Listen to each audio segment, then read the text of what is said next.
Why, hello everyone, it's me, CraftyMama. Hope everything's going well with you. In today's video, I am going to do some torn paper ATCs. ATCs are artist trading cards. Now, if you want to know how to do your own, here's what you need and how to do it. And those instructions are right here. So let's begin, shall we? What I do first is I get my ATC card. That's 3.5 inches high by 2.5 inches wide, and I've got 6 assorted colors of scrap paper that are over 2.5 inches wide because I don't want them exact. They just got to fit the width of the card. I also have some string and a wooden butterfly, and now I'm going to begin to tear my papers. I'm trying to tear in a random way because I want it to look unique and different as much as I can.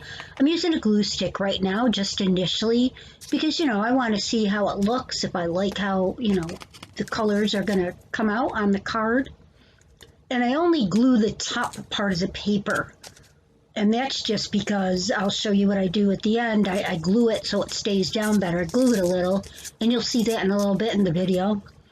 So now I glued down the first piece. I got my second piece, just doing the top. And what I like to do, the reason I only do the top, is I slide it underneath the bottom so I can see the different layers and the way it's torn. And I like how that looks. So I'm going to continue on with the rest of the papers and just tear them generally, however I feel like tearing them. There's no right or wrong way to tear your scrap papers. However you like, you can use whatever colors you like. Things like that. You can embellish it any way you like. And this one right here, I'm slipping right under. I give it a little white right here on this layer.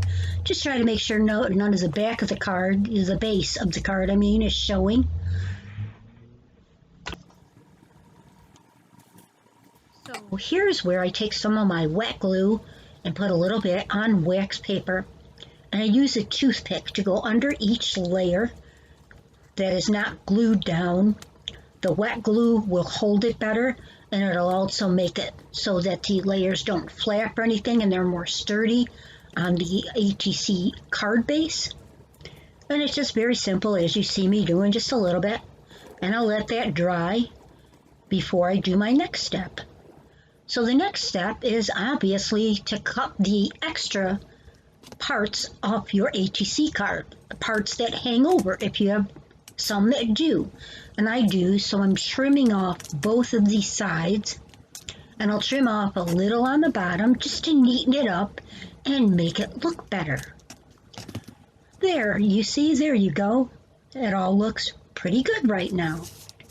Alright, so next I'm going to take the butterfly, and again, using wet glue, because that's the only way the wood butterfly is going to stay on there, is using a wet glue. I suppose you could use some kind of other adhesive, just not the glue stick. It won't stick good with the glue stick. Then I'll let that dry. Then I'm going to cut my string in half, and I'm going to make a design. Now, it's good to show you the fails along with the wins. I decided to try the glue stick with the string, as you see here. And that was just getting frustrating. It was not going to work.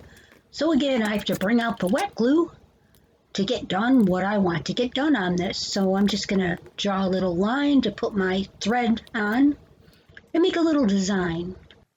The thread or string I'm using is just going to help to embellish my ATC card a little more. You might not have a wooden butterfly or string. You can embellish your ATC card however you desire. Use whatever you have hanging around in your stash. That's right, use up your stash. Maybe you have some other kind of wooden piece you can use, some bling, faux flowers. There are so many things that you can use to decorate your ATC and make it special, make it your own artist-designed card. That's kind of exactly what an ATC card is. Something you design yourself, using your creativity and the things that you have.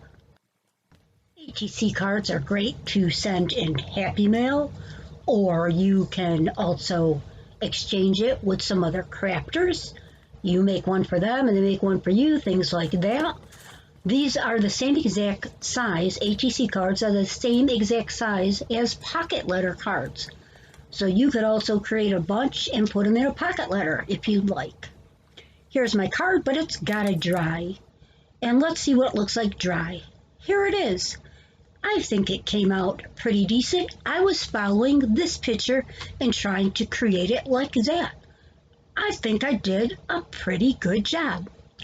Now the next card I made, I used this 1-inch circle punch along with this Stampin' Up! Stamp set called a round array that has 8 different stamps. They're a little smaller than 1 inch. Especially I used the You Make Me Smile stamp from this set and some of these small faux pearls. And using those items, here is the card I created. Again, just a simple and easy card. The next card I created, I used these Jolie Bayou flowers and stems. I have a whole bunch of these and I love things with flowers. Here's the last card I created, card number 3, Friendship in Bloom. It's my favorite. Well, I hope you enjoyed this video and maybe it will inspire you to make some of your own torn paper artist trading cards. Well, that's all I have for you today. I thank you so much for stopping by and watching me, Crafty Mama, Nancy. Until next time, next video, bye for now.